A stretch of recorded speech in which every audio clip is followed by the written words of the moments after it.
Hai guys, apa kabar? Bagaimana keadaan kalian hari ini? Jumpa lagi dengan Bagaimana Channel. Kita akan menjelajahi kota dan Kabupaten Blitar. Destinasi wisata kita kali ini adalah Candi Penataran. Candi Penataran atau nama aslinya adalah Candi Palah adalah sebuah gugusan candi bersifat keagamaan Hindu Siwaitis dan terletak di Desa Penataran, Kecamatan Nglegok, Kabupaten Blitar, Jawa Timur, yang berjarak sekitar 13 km dari pusat kota Blitar dengan waktu tempuh sekitar 21 menit menggunakan kendaraan. Candi termegah dan terluas di Jawa Timur ini terletak di lereng barat daya Gunung Kelut, di sebelah utara kota Blitar, pada ketinggian 450 meter di atas permukaan laut. Dalam kitab Disyawarnana atau Nagara Kertagama yang ditulis pada tahun 1365, Candi Penataran disebut sebagai bangunan suci Palah yang dikunjungi Raja Hayam Wuruk dalam perjalanan kerajaan bertamasya keliling Jawa Timur. Dari prasasti yang tersimpan di bagian candi, diperkirakan candi ini dibangun pada masa Raja Srengga dari Kerajaan Kadiri atau Kediri sekitar tahun 1200 Masehi dan berlanjut digunakan sampai masa pemerintahan Wikramawardhana, Raja Kerajaan Majapahit sekitar tahun 1415. Candi Penataran telah diusulkan dalam daftar situs warisan dunia UNESCO sejak 19 Oktober 1995. Arkeolog meyakini bahwa Candi Penataran di masa penggunaannya dulu dinamakan Candi Palah, sebagaimana disebut dalam prasasti Palah. Isi prasasti menyebutkan tahun 1194 sebagai tahun pembangunan oleh Raja Siringra yang bergelar Sri Maharaja Sri Sarwekwara Triwikramawatara Nindita Siringgalancana Dikwijaya Tunggadewa yang memerintah kerajaan Kediri antara tahun 1190 sampai dengan 1200 Masehi. Maksud pembangunan Candi Penataran atau Candi Palah ini adalah sebagai candi gunung untuk tempat upacara pemujaan agar dapat menangkal atau menghindar dari mara bahaya akibat Gunung Kelut yang sering meletus, yang mana letusannya seringkali merusak kawasan pemukiman dan pertanian. Kitab Nagara Kertagama yang ditulis oleh Mpu Prapanca menceritakan perjalanan Raja Hayam Wuruk yang memerintah Kerajaan Majapahit antara tahun 1350 sampai dengan 1389 ke Palah untuk melakukan pemujaan kepada Hyang Acalapat, itu perwujudan Siwa sebagai Girindra atau Giri Indra.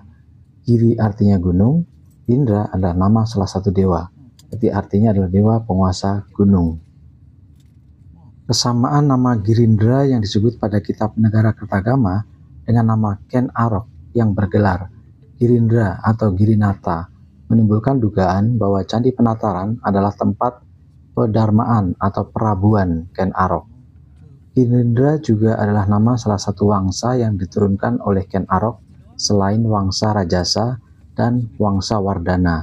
Sedangkan Hyang Acalapat adalah salah satu perwujudan dari Dewa Siwa, yaitu Dewa Perusak, serupa dengan peneladanan sifat-sifat Batara Siwa yang konon dijalankan oleh Ken Arok. Pada masa pemerintahan Jayanegara, Raja kedua Majapahit, Candi Penataran mulai mendapat perhatian kembali, kemudian dilanjutkan pada masa Tribuana Tunggadewi dan Hayam Wuruk. Pemujaan terhadap Dewa Palah semakin kental diwarnai pemujaan kepada Dewa Gunung dan Dewa Siwa. Candi Penataran diresmikan sebagai candi negara dengan status Dharma Lepas, sesuai angka tahun yang dipahatkan di dinding kolam, yaitu tahun 1337 Saka atau tahun 1415 Masehi. Merupakan angka tahun termuda di antara angka-angka tahun yang terdapat di kompleks Candi Penataran ini. Waktu itu Majapahit di dalam masa pemerintahan Wikramawardhana. Istilah Dharma Lepas itu mengacu kepada Dharma dan lepas. Dharma artinya beribadah dan lepas artinya melepaskan dari kemelekatan. Jadi dharma lepas itu adalah ibadah untuk melepaskan atau memasrahkan segala sesuatu kepada Yang Maha Kuasa. Konteksnya adalah karena daerah ini sering terjadi bencana alam, gunung meletus, sehingga masyarakat diharapkan bersiap untuk melepas pasrah kepada Yang Maha Kuasa. Penemunya adalah Sir Thomas Stamford Raffles yang memerintah pada tahun 1781 sampai dengan 1826, yaitu Gubernur Jenderal Pemerintahan Kolonial Inggris yang pernah berkuasa di Nusantara. Seiring berjalannya waktu, kompleks Candi Penataran yang sempat terabaikan mulai mendapatkan perhatian dari pemerintah saat itu dan kemudian dilakukan pemugaran. Kita sudah tiba di area Candi Penataran, kendaraan sudah kita parkir, kemudian kita tinggal menyeberangi jalan menuju pintu utama atau pintu masuk Candi Penataran. Di seberang jalan Candi Penataran ini ada beberapa tempat untuk kita makan, kemudian ada juga tempat untuk membeli oleh-oleh, dan juga toilet dan musola untuk umum. Kompleks candi ini adalah gugusan beberapa bangunan yang membujur dalam poros barat laut tenggara. Kompleks candi ini disusun dalam pola linear. Beberapa candi perwara dan balai pendopo terletak di depan candi utama. Tata letak ini berbeda dengan candi pada langgam Jawa Tengah, misalnya Candi Sewu, yang disusun dalam pola mandala konsentrik dengan candi utama terletak di tengah halaman candi dikelilingi barisan candi perwara. Pola susunan linear dengan pola agak tidak beraturan pada Candi Penataran merupakan ciri khas langgam Jawa Timur yang berkembang pada zaman Kediri hingga Majapahit, lalu dilanjutkan pada pola tata letak Pura Bali. Kita akan memasuki candi dari arah barat laut. Kompleks bangunan Candi Penataran menempati areal tanah seluas 12.946 meter persegi, berjajar membujur dari barat laut ke timur dan tenggara. Seluruh halaman kompleks percandian kecuali yang bagian tenggara dibagi menjadi 3 bagian yang dipisahkan oleh 2 dinding. Susunan dari kompleks Candi Penataran yang sangat unik dan tidak tersusun simetris. Hal ini menunjukkan bahwa pembuatan candi tidak dalam satu periode. Masuk ke dalam halaman depan, pintu gerbang terletak di sisi barat laut kompleks candi. Diapit oleh 2 arca Dwarapala, penjaga pintu dengan angka tahun 1232 Saka atau 1310 Masehi terpahat pada arca. Masyarakat setempat menyebutnya sebagai Recop Entung berdasarkan pahatan angka tahun yang ada pada kedua lapik arca tersebut. Bangunan Candi Palah baru diresmikan menjadi candi negara pada masa pemerintahannya Jaya Negara dari Majapahit.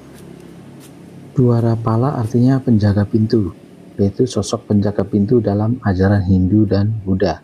Dalam seni patung, Dwarapala digambarkan berbentuk manusia atau monster dan biasanya menjadi elemen penting dalam arsitektur suatu bangunan keagamaan. Biasanya Dwarapala diletakkan di luar candi, kuil, atau bangunan lain untuk melindungi tempat suci atau tempat keramat di dalamnya.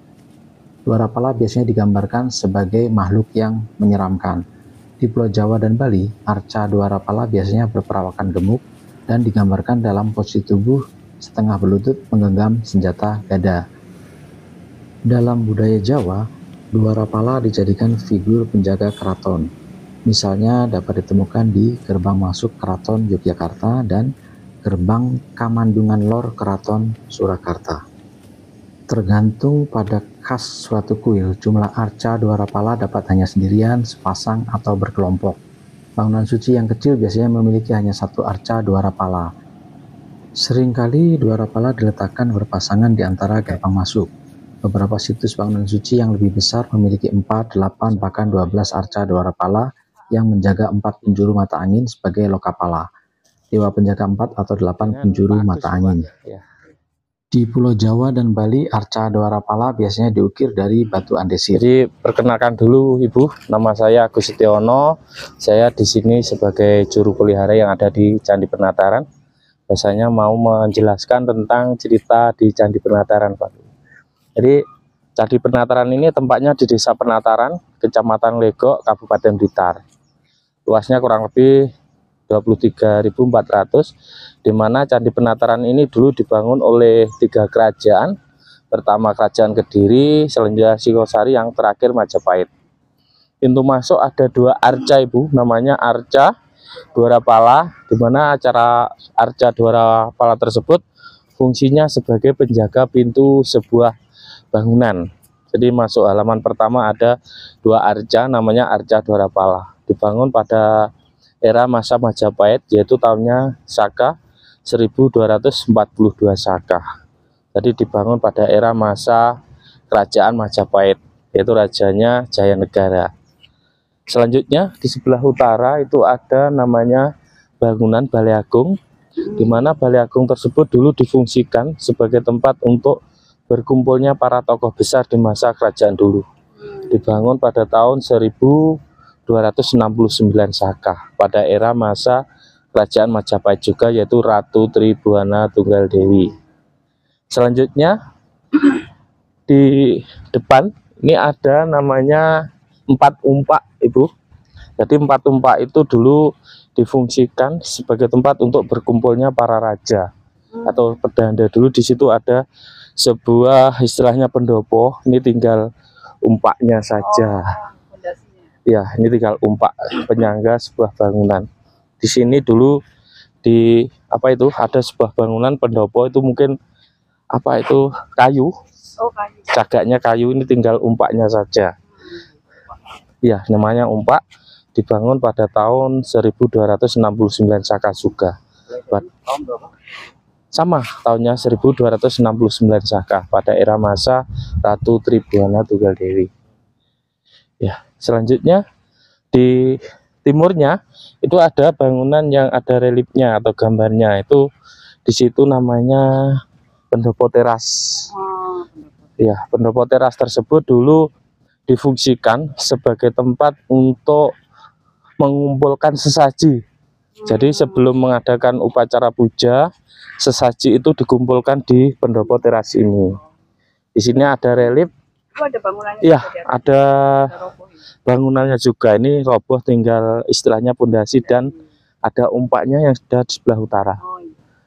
Dibangun pada era masa Kerajaan Majapahit juga, yaitu waktu itu rajanya Hayam Wuruk, itu pada tahun 1297 Saka. Berarti pembangunannya itu bertahap ya, nggak Iya, langsung bertahap. Jadi langsung kompleks itu ya, Pak? tidak dari masa ke masa. Iya. Jadi awalnya dulu dibangun oleh Kerajaan Kediri, terus selanjutnya Kerajaan Majapahit, yaitu rajanya mulai dari Raja Jayanegara, terus Tribhuwana Tunggal Dewi, Hayam Wuruk. Ya. Ya, ini relief ini di sini ada yang menceritakan tentang kisah Sri Tanjung, Sang Setiawan, cerita Bubuk Sah Dagang Aking, dan cerita Panji yang ada di Pendopo Teras tersebut. Jadi ada berapa cerita ini? Ada 4 cerita, yaitu cerita Panji, terus Bubuk Sah Dagang Aking, Sri Tanjung, dan juga Sang Setiawan. Sebagian dinding Pendopo Teras sisi timur terukir kisah Bubuk Sah dan Gagang Aking. Ceritanya adalah sebagai berikut. Bubuk Sah digambarkan sebagai sesosok makhluk yang berbadan besar, suka memakan apapun, ikhlas dan tidak pernah tidur. Sedangkan Gagang Aking sebaliknya, kurus kering, suka berpuasa dan suka tidur. Suatu saat Dewa Siwa menjelma menjadi macan putih yang hendak memangsa mereka, guna menguji kedua orang tersebut. Tanggapan dari Gagang Aking adalah, "Saya orang yang kurus, jangan makan saya, tetapi makanlah teman saya yang gemuk." Sedangkan Bubuk Sah menjawab, "Silakan, makanlah tubuh saya." Dalam ujian tersebut, Bubuk Sah lulus dan ia kemudian diantar sang macan masuk surga. Hikmah yang bisa dipetik dari kisah ini yaitu manusia harus ikhlas melepas kemelekatan pada apa yang dimiliki dan rela berkorban. Kisah berikutnya adalah kisah Sri Tanjung yang dimulai dari sisi barat ke selatan. Kisah Sri Tanjung diawali dengan lukisan Raden Sidapaksa mengabdi kepada Raja Sulakrama di negeri Sindurjo. Sidapaksa diutus mencari obat oleh raja kepada kakeknya, Bagawan Tamba Petra, dan di sana ia menjalin cinta dengan Sri Tanjung. Setelah menjadi istrinya, Sri Tanjung diboyong ke Sindurejo. Raja Sulakrama tergila-gila dengan Sri Tanjung, sehingga mencari daya agar bisa memisahkannya dengan Sidapaksa. Sidapaksa lantas diutus ke surga dengan membawa surat yang isinya pembawa surat akan menyerang surga. Atas bantuan Sri Tanjung yang menerima warisan selendang dari ayahnya Raden Sudamala, Sidapaksa bisa ke surga, dan di sana dia dihajar para dewa. Namun akhirnya dengan menyebut leluhurnya Pandawa, dia dibebaskan dan diberi berkah. Sepeninggal Sidapaksa, Sri Tanjung dipaksa oleh Sulakrama dan Sri Tanjung menolak. Mendadak datang Sidapaksa dan Sri Tanjung difitnah mengajak raja berzinah. Akhirnya dengan garang Sidapaksa membunuh Sri Tanjung. Namun Sri Tanjung didukung kembali oleh para dewa. Sidapaksa pun diharuskan membunuh Raja Sulakrama dan dalam peperangan dia berhasil. Apa itu seperti miniatur. Tadi miniatur candi ini seperti itu Bapak. Itu namanya Candi Angka Tahun atau juga disebut Candi Brawijaya karena candi-candi seperti miniatur ini kan digunakan logo Kodam 5 Brawijaya. Pak, ini Linggayon itu. Seperti itu, seperti istilahnya tiang itu. Untuk pemujaan. Bukan, ini seperti tiang penyangga, ya. Oh. Jadi ya penyangga. Kalau yang ini miniatur. Kalau di sebelah depan ini ya ada Dwara Pala, fungsinya sama Pak seperti yang ada di lebih kecil. Ya.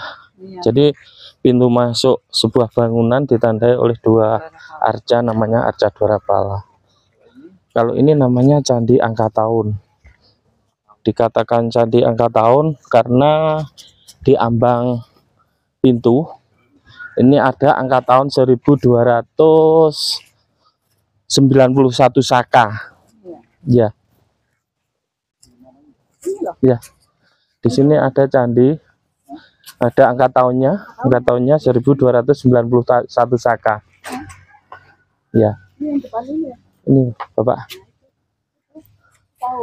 Ya, itu angka tahun. Ini namanya Candi Angka Tahun. Ya.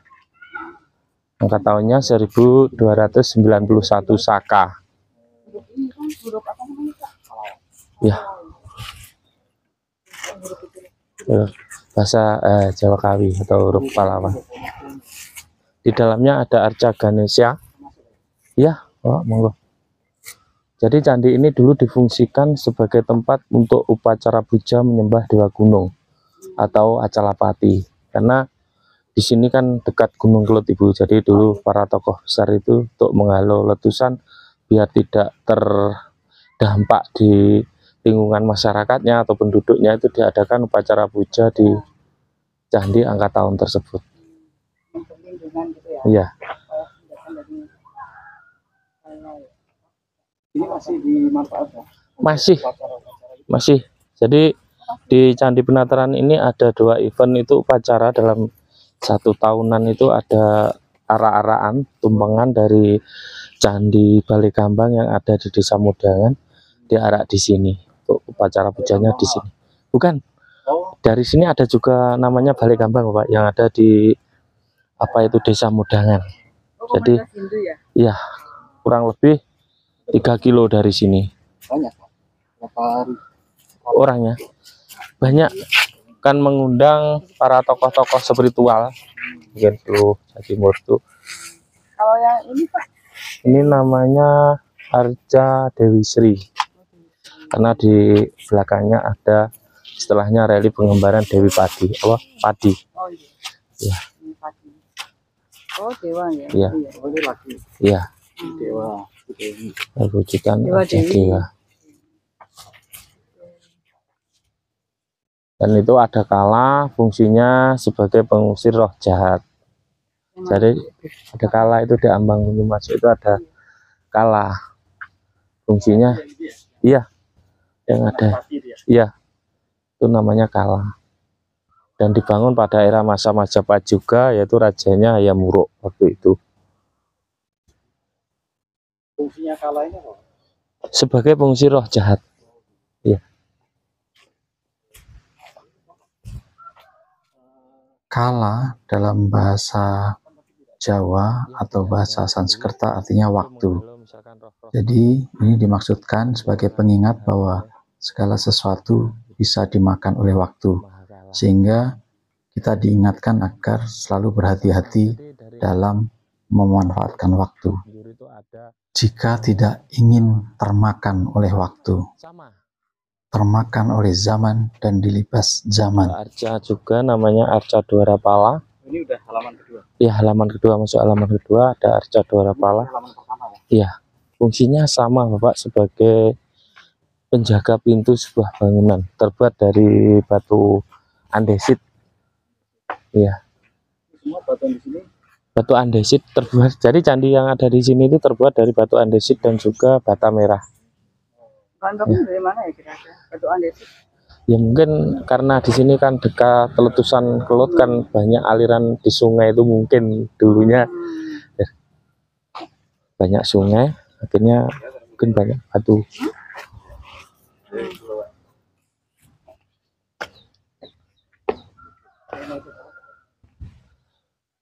Terus dulu di sini ada sebuah bangunan itu berupa gapura pintu masuk. Ini tinggal pondasinya saja, Bapak. Gapura pintu masuk. Dulu di sini ada sebuah gapura, ini tinggal istilahnya pondasinya saja. Ini dipagar dengan rantai agar tidak mudah diinjak atau tidak mudah haus, untuk menjaga kelestarian atau kebersihan yang ada di bangunan ini. Karena bangunan bata merah kan mudah rapuh, Bapak. Jadi tidak boleh diinjak, harus dijaga, kita selamatkan, karena peninggalan cagar budaya yang tidak ternilai harus kita jaga.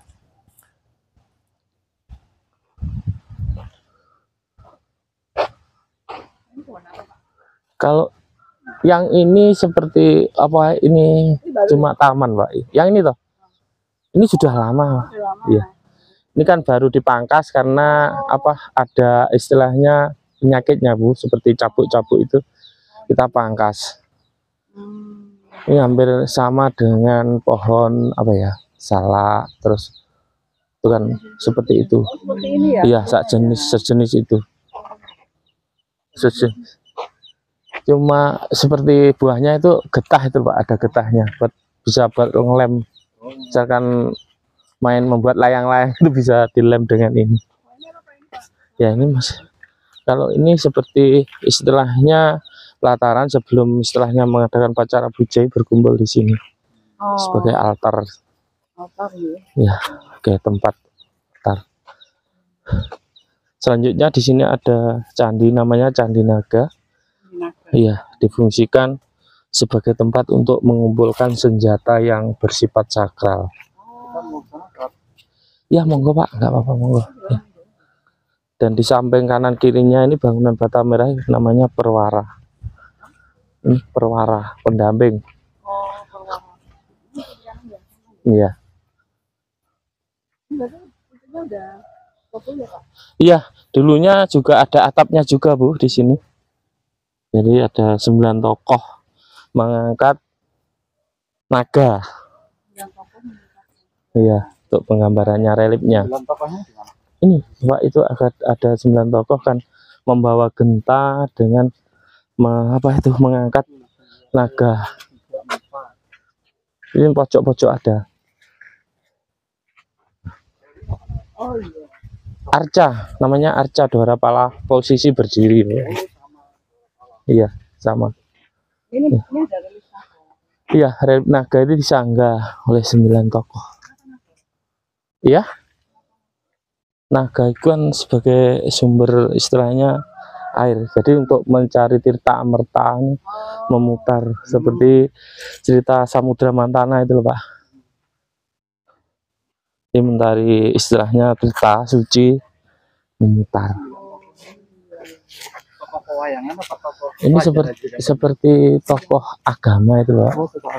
Pemuka agama, seperti pemuka agama kan membawa genta itu, Pak. 1, 2, 3, 4, 5, 6, 7. Oh iya, ya pakai 9. Iya, 9. 9 naga.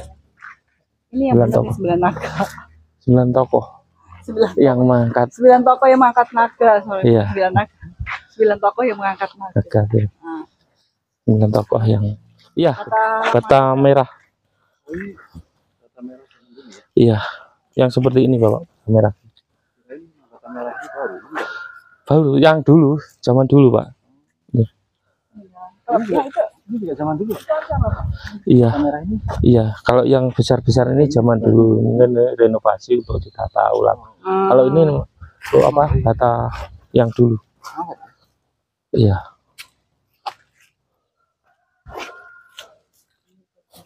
Ini juga ya. iya. Ini juga bata yang lama juga. Semua yang Kalau ini batu-batu yang mana? Kalau ini batu-batu andesit Bapak, sudah tertata seperti ini. Baru atau sudah lama? Sudah lama juga. Jadi satu jenis dengan candi. Kalau ini namanya Candi Induk, dibagi menjadi 3 tingkatan. Tingkat pertama itu ada relief yang menceritakan tentang kisah pewayangan atau Ramayana. Untuk tingkat kedua ada Krishnayana, yang paling atas itu cerita atau relief singa bersayap dan naga bersayap. Candi ini dulu difungsikan sebagai tempat untuk upacara puja kenegaraan di masa kerajaan dulu. Ini pembangunannya sama tahunnya. Tahunnya yang tertera di sini 1269 Saka. Oh, Iya.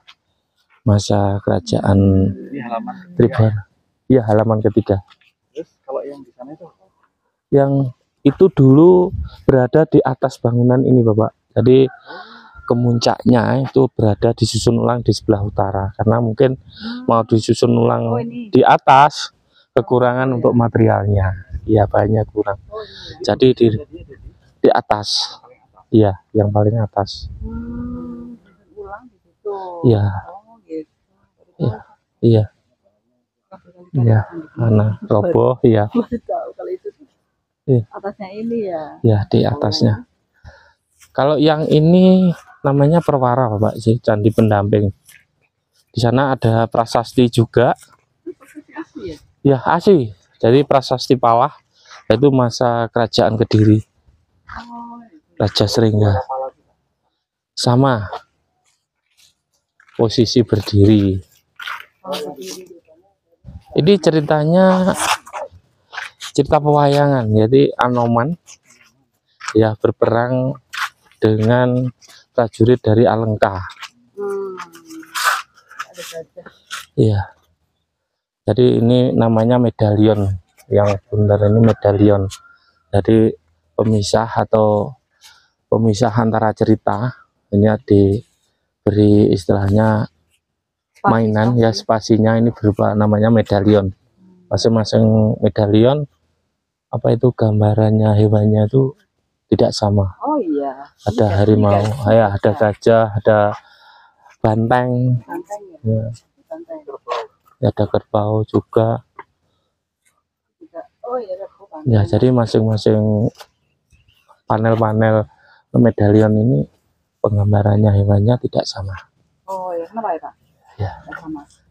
Ya, Ada relasi sama cerita ini atau enggak ada, ada? enggak ada.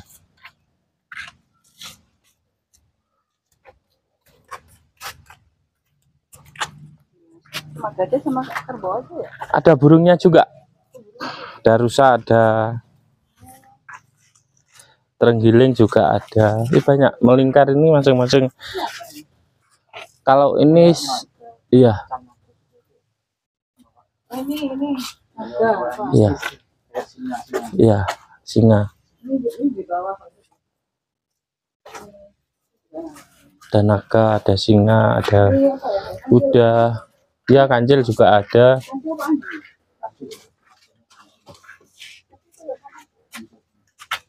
Ini kambing. Ini Pak ini hampir sama dengan ya rusa, tapi ada ekornya panjang sama telinganya. ya, kolam ya. Iya, kolam patitan. Ada ikan. Ada. Oh, ikannya ikan koi. Koi itu kan baru Bapak, tapi kalau yang dulu itu ikannya lah lele dulu ya. Oh, udah nggak ada, lelenya udah. Lelenya ada, lele, tapi lele yang kecil nggak ada, yang baru yang besar. Kalau yang ini namanya prasasti. Prasasti ini dulu, iya, iya, ini, Kayak baru ya. ya, ini lama ini peninggalan kerajaan Kediri, malah ini angka tahunnya tertua, Pak, 1119 Saka yang membuat Raja Sringga melingkar. Jadi ada tulisannya. Iya, Saya mau lihat ke sini ya. iya, Tulisannya begini ya. iya, melingkar. Iya, iya, Sangat oke. iya, sudah aus.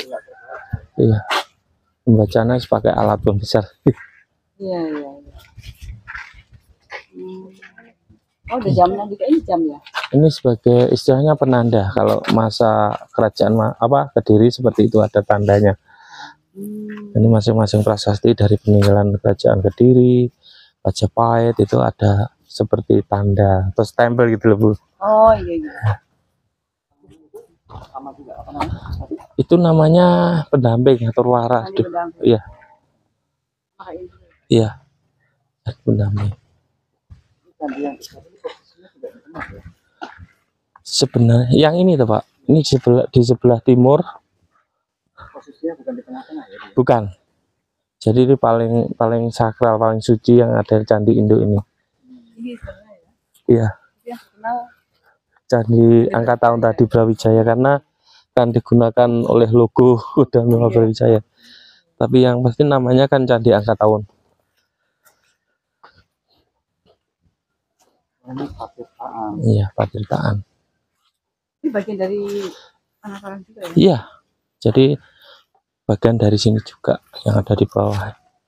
Salah satu peninggalan termuda yaitu Majapahit terakhir, Patirtaan tersebut.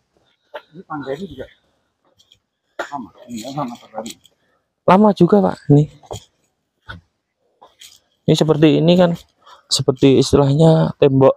Ini kan asli yang ini yang bawah. Rekonstruksi ini pada masa Belanda yang ini. Kalau ini yang asli. Yang bawahnya. Ya dulu kan Baru ya. baru ada, istilahnya sudah ada pelekatnya luluh. Kalau dulu kan cuma sistem penggosok gitu, pelekat. Bentuknya juga nggak kotak ya. Iya. Ya. Kalau dulu mungkin kotak, Bapak, karena ini sering dibersihkan kan, sering dibersihkan mungkin. Dibersihkan juga ya, Pak? Iya, jadi setiap hari kita bersihkan secara berkala. Setelah membersihkan halamannya, iya, pakai sikat hijau. Oh, biar nggak lumutan. Iya. Jadi Nggak pakai bahan pembersih. kalau yang istilahnya seperti licin, yang ini yang batu itu kan sulit untuk dibersihkan, tuh pakai pembersih, itu yang membersihkan tuh ahli. Ya, dari ahlinya, ahli konservasi dari kantor. Jadi kalau kita yang di lapangan itu pembatas pembersihan dari istilahnya lumut-lumut yang hijau ini bisa kita sikat. Tapi kalau yang seperti licin ini kan tidak mudah untuk dibersihkan pakai alat tuh, harus ada istilahnya bahan khusus untuk membersihkan, itu ahlinya konservasi. Kalau ini kayak makam ya, tapi bukan. Kalau ini seperti istilahnya seperti tempat untuk istirahat, seperti tadi dulu ada sebuah gazebo juga. Oh. Ini kan umpaknya. Ada atapnya ya. Iya, ada atapnya. Mungkin bisa juga untuk menaruh sesaji. Saya dulu nggak ada ya. Karena Majapahit belum Iya, ada. belum ada. Lahan ini Kalau ini lahan masyarakat, Bapak. Iya, jadi persawahan ini lahan-lahan dari Ini masyarakat. pohon juga udah lama ya, Pak? Sudah, Ibu. Udah zaman. Pohon pakel atau kueni. Oh iya. Iya. Ini mungkin masa kerajaan belum ada nih, Belum ada, masih.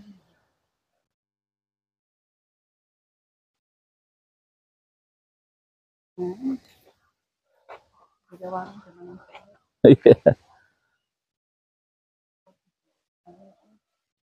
Ini sumber airnya dari Gunung Kuluk. Sumber airnya yang dari bawah, Bu, mengalir. Oh. Ada sumber airnya. Oh. Ya mungkin dari dari hutan mengalir.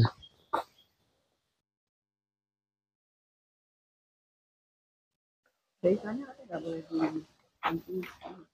Nggak boleh, iya. Ya, ada ikan lele, ada ikan mujairnya itu. Udah lama ya Pak ini? Udah, kalau koinnya itu baru ada yang ngasih itu. Yang kalau kecil-kecil itu yang lama. Yang mana Pak? Yang besar ini lele. Oh, yang putih. Iya, gurame. Kami nggak boleh diambil ya? Selama ini enggak ada yang ngambil ya. Iya. Karena mungkin tempat ini kan tempat sakral. Jadi bangunan ini, patetan ini dibangun pada era masa Majapahit terakhir, yaitu Wikramawardhana atau Suhita. Tahunnya 1337 Saka. 100 tahun kemudian. Iya. Sumber airnya dari? Sumber airnya ini dari sela-sela bata merah, jadi dari ada sebelah barat sama utara. Dulu di utara ini ada sebuah gorong-gorong itu karena ditutup agar istilahnya tidak ini kan kalau nggak ditutup kan bisa ambles. Iya. Jadi dulu menurut cerita dari senior yang penjaga sini ada gorong-gorong masuk itu. Terus airnya ini di musim kemarau pun tetap, jadi nggak pernah. Iya. Dia kan terus mengalir Pak, jadi mengalir ke perkolaman, ke persawahan itu. Jadi airnya terus mengalir.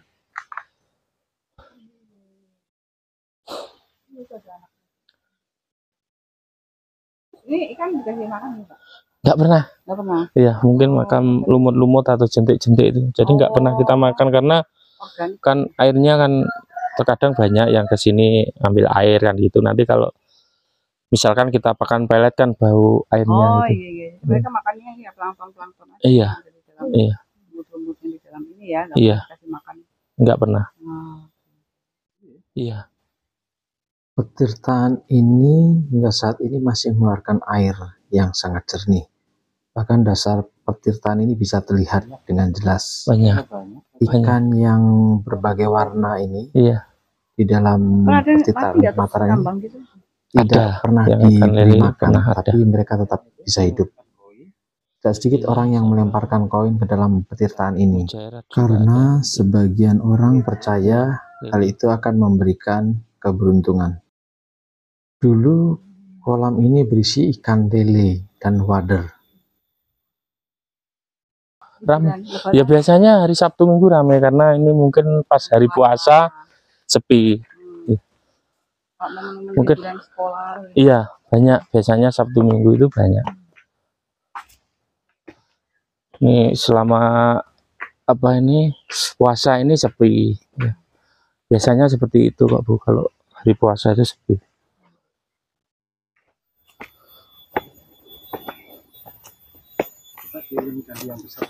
Iya Pak. Ya.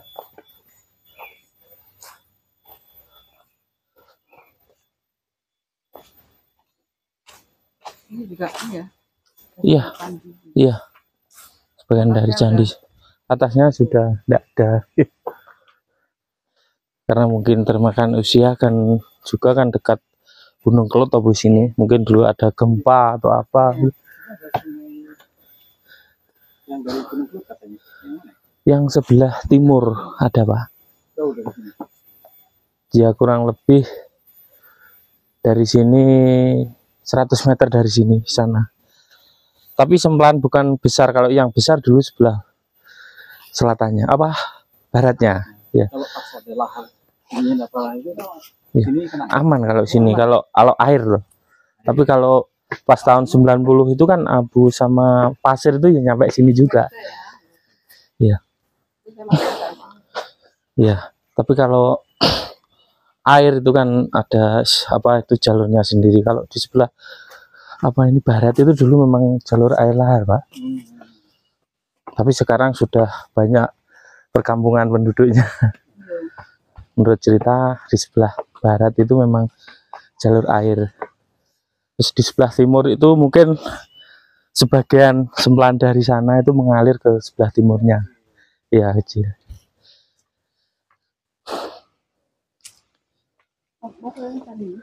Ya.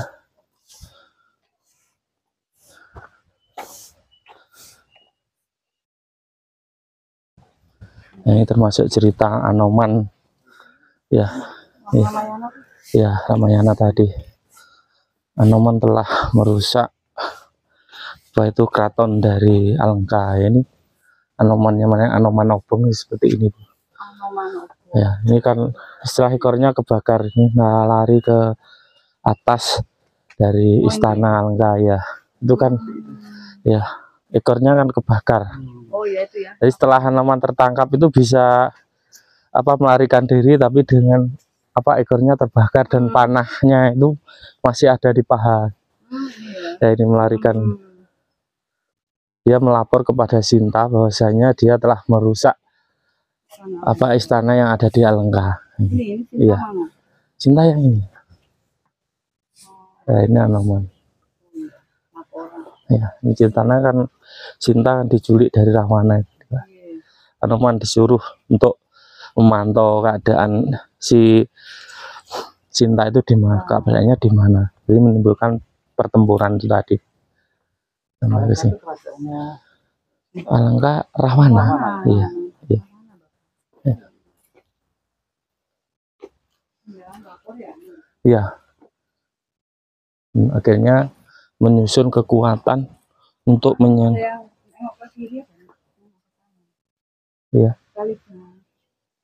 Iya. Iya. Oh, mungkin alur ceritanya. Iya. Ini ceritanya kan ke sini benar. Oh, Benar ke sini. Tadi ke sini, Pak. Berlawanan jarum jam tadi. Nah, ini ceritanya sini.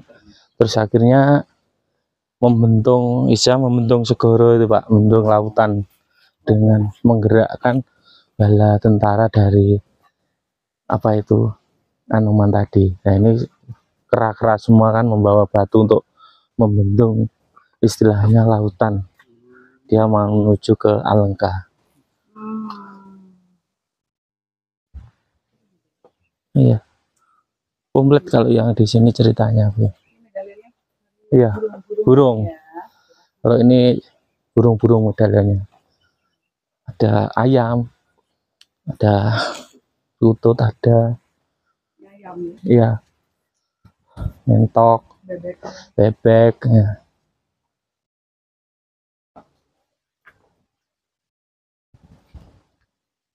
Oh, yang apa tadi ceritanya?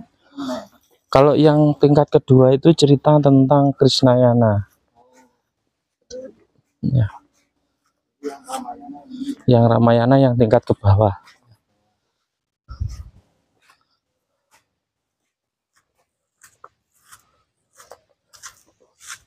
Ini endingnya di sini, Pak. Ini gugurnya Kumbakarna yang di sini. Yang ini. Endingnya di sini. Ya. Oh ini dulu, Pak. Iya. Ini bangunan Kumbakarna yang diserang bala tentara dari Anoman tadi ya, menggerakkan kera-kera.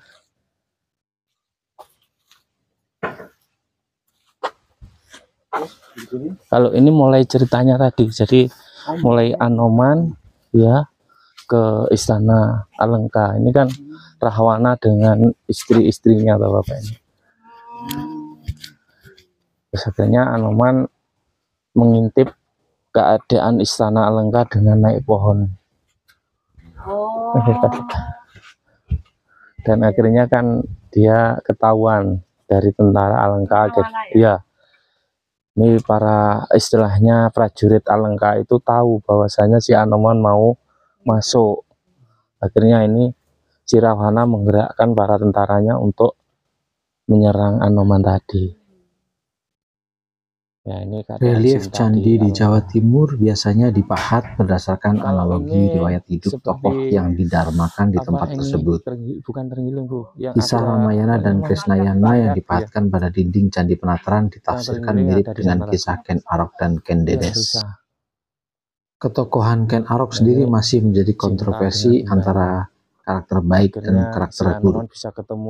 Karakter buruk yang dikesankan dari Ken Arok inilah karena dia berambisi memperbaiki keturunan setelah mengerti arti cahaya yang terpancar dari garba Ken Dedes.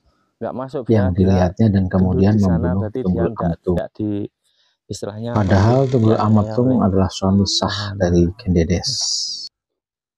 Namun di sisi lain ada karakter Ya, seorang bangsawan pada diri Ken Arok, yang mana dia mengemban amanat dari Empu Purwa, yang merupakan ayah Kendedes sekaligus keturunan Empu Sendok, untuk mengembalikan kejayaan kerajaan Kanjuruhan yang ditaklukkan oleh kerajaan Kediri dengan dukungan kalangan Brahmana dari kedua kerajaan. Analogi kisah Ramayana dengan tokoh Rama, Sinta, dan Rahwana, dan juga analogi kisah Krishnayana dengan tokoh Krishna dan Rukmini, yang mana Krishna menculik dan mempersunting Rukmini. Mulai dari sini, kedua kisah ini benar-benar mirip dengan kisah Ken Arok dan Kendedes. Ya, kalau yang di Kitab Negara Kertagama menyebutkan bahwa Ken Arok dicandikan di daerah Kagenengan. Yang dewasa ini masih tersisa sebagai nama desa di wilayah selatan Kabupaten Malang, tepatnya di Kecamatan Pakisaji. Belum dapat dipastikan apakah desa Kagenengan ini merupakan tempat yang sama yang disebut dalam Kitab Negara Kertagama. Tokoh yang sangat sakti sekali.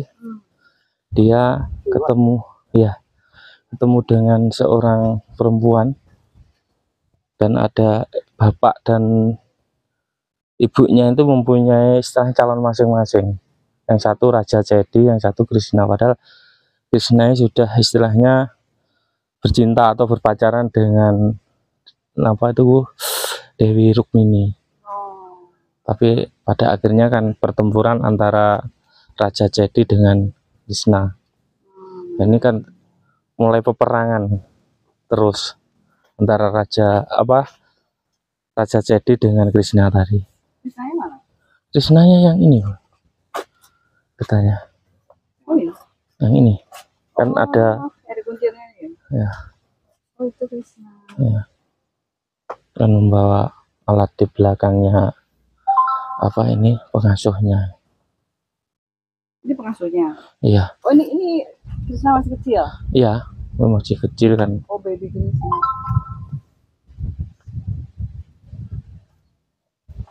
Di pertempuran terus ada sang membawa istilahnya sesaji untuk diserahkan, mau istilahnya lamaran gitu loh. Iya. Mana Krishna? Ini. Bukan yang tadi loh. Kanan. Nah itu.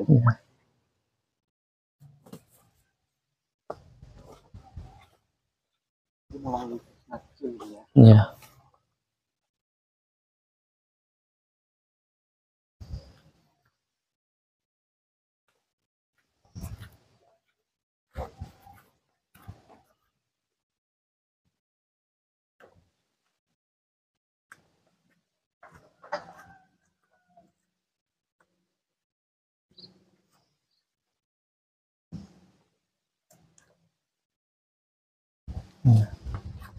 Relipnya masih utuh, Bu. Iya.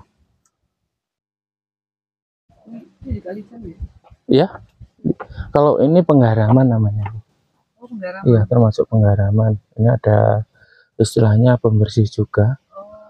Sebagai bahan kimia. Kita kayak yang di lapangan itu sebatas lumut-lumut yang hijau ini, Bu, bisa membersihkan. Tapi kalau seperti penggaraman, iya, warnanya biru. Yang biru itu. Iya, ini proses penggaraman. Penggaraman itu mungkin kelembapan, akhirnya ini misalkan disikat nggak bisa hilang, harus memakai alat. Iya. Seperti cat, warna cat, Pak. Sebetulnya bukan, termasuk penggaraman ya. Iya, bukan.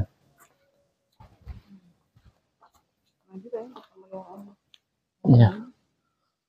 Kalau pemeliharaan ini kan setiap hari kita bersihkan secara berkala tadi, Bu. Setelah membersihkan halaman, kita menyikat seperti relief, seperti benda-benda ini kita sikat dengan sikat hijau. Setiap hari.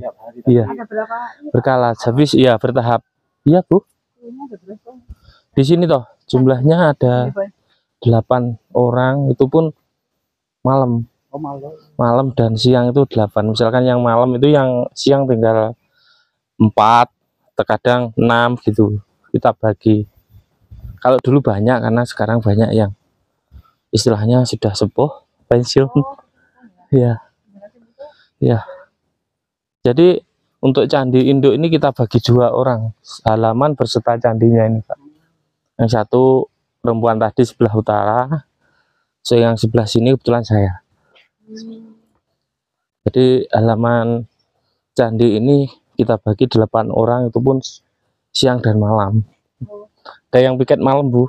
Jadi malam itu mulai jam 6 sampai jam 6 pagi. Kalau kita ini tadi jam 6 sampai jam 6 nanti sore. Kita sip 2 sip. Ya. Maksudnya apa Pak itu Pak?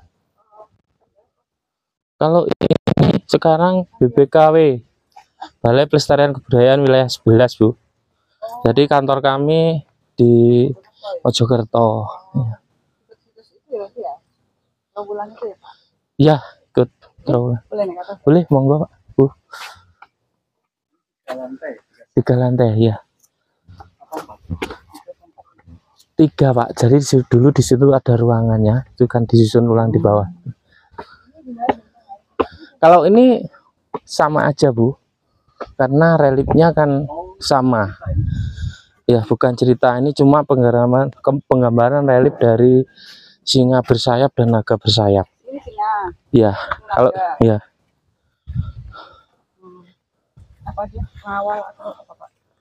Kalau ini kan istilahnya sebagai simbol dari raja kan, singa itu kan raja hutan. Naga? Naga itu kan sebagai raja juga kan, memakai istilahnya kuluk atau apa Pak namanya, kuluk atau apa, mahkota. Jadi inilah raja. Ini Chan ya? Iya, yang ini agak sulit, Bu, yang seperti ini itu kita sikat nggak bisa berkurang, harus kita bersihkan dengan apa itu, kimiawi. Ada itu ahli apa, konservasi. Ya, kalau yang pas tidak lembab ada sinarnya itu licennya nggak bisa tumbuh. Ya, Karena ya. ya, agak lembab terus airnya itu kan mengalirnya ke sini. Misalkan hujan itu menetes gitu sebelah. Iya.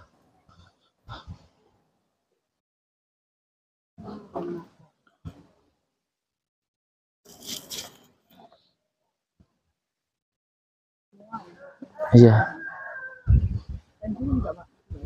Iya. Iya. Iya. Mungkin ini kita cuci dengan sprayer itu mungkin 1 tahun sekali, Bu. Karena kalau sering kita semprot dengan air dengan tekanan besar, akhirnya kan apa, pori-porinya ini bisa habis. Jadi berkala 1 tahun sekali. Tapi ya kalau secara manual itu setiap hari. Jadi mungkin sisi relief sisi bawah berapa meter kita bersihkan berlanjut gitu. Masih ada naik lagi. Masih. Oh. Monggo. Iya. Ya.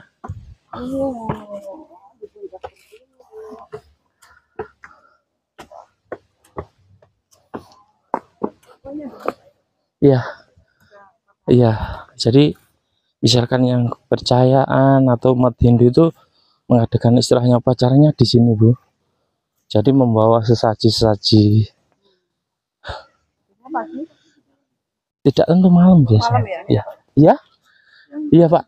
Iya, dulu di sini kan ada, karena candi itu kan pasti ada ruangannya. Jadi dulu mungkin di sini ada ruangan. Nah, itu ada atapnya atau kemuncaknya yang sebelah utara itu, Pak. Jadi mungkin seperti gini itu dulu. Iya. Terus ini ada ruangannya. Iya. Ini kombinasi bata sama andesit ya? Iya. Ini sebagai pelataran. Kalau ini mungkin baru batanya. Dulu direnovasi tahun berapa itu batanya dikumpulkan segitu ya. Iya, andesit ini ya kan? Iya, andesit semua.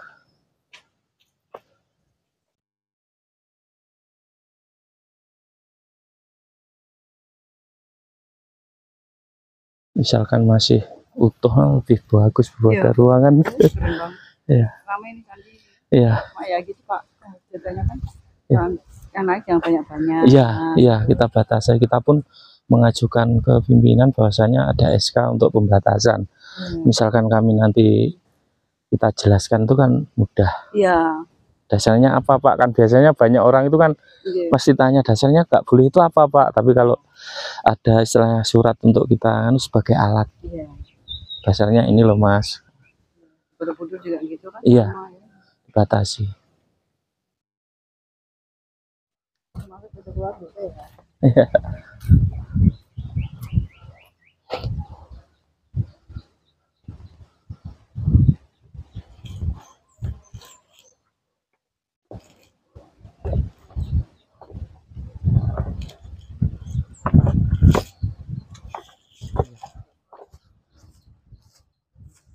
Dari depan ya Mbak ya tadi.